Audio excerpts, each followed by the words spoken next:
பாழாக்கு இல்லைன்னா பேரழிவு அப்படின்றத டெவஸ்டேட் அப்படின்னு சொல்லலாம். பாழாக்கு அப்படின்றத ரூயின் அப்படியும் சொல்லலாம். ரூயின் ஆயிடுச்சு அப்படின்ட்டும் சொல்லலாம். கண் கட்டி, கண்ணுல கட்டி வரும் இல்லையா, அந்த கண் கட்டிய ஸ்டே அப்படின்னு சொல்லணும். இப்போ கண்ணுல ஸ்டேனால பெயினா இருக்கு, அதாவது கண் கட்டினால பெயின் இருக்கு அப்படின்ற மாதிரி சொல்லலாம்.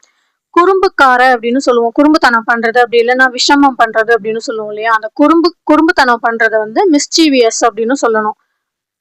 ரொம்ப மிஸ்சீவியஸா நடந்துக்கிறாரு, ரொம்ப மிஸ்சீவியஸா நடந்துக்கிட்டேன், குறும்புத்தனமா நடந்துக்கிட்டேன். வெளிப்படையான இல்லைன்னா வெளிப்படுத்து அப்படின்றத மேனிஃபெஸ்ட் அப்படின்னு சொல்லணும். ஸோ இதை எப்படியாவது மேனிஃபெஸ்ட் பண்ணணும், எப்படியாவது இதை வெளிப்படுத்தணும், வெளிக்காமிக்கணும், ஸோ மேனிஃபெஸ்ட் பண்ணணும் அப்படின்ற மாதிரி சொல்லலாம். விருந்து வைத்தல் அப்படின்னா நம்ம வீட்டுக்கு யாரையாவது விருந்துக்கு கூப்பிடுறது, இல்ல நம்ம யார் வீட்டுக்காவது விருந்துக்கு போவோம் அப்படின்னு சொல்லுவோம் இல்லையா, அந்த விருந்தை வந்து ஃபீஸ்ட் அப்படின்னு சொல்லணும். ஃபீஸ்டிங்க்கு போயிருக்கேன், இல்ல ஃபீஸ்டிங்க்கு கூப்பிட்டு இருக்கோம், ஸோ ஃபீஸ்டிங் அப்படின்னா வந்து விருந்து வைத்தல் அப்படின்னு அர்த்தம்.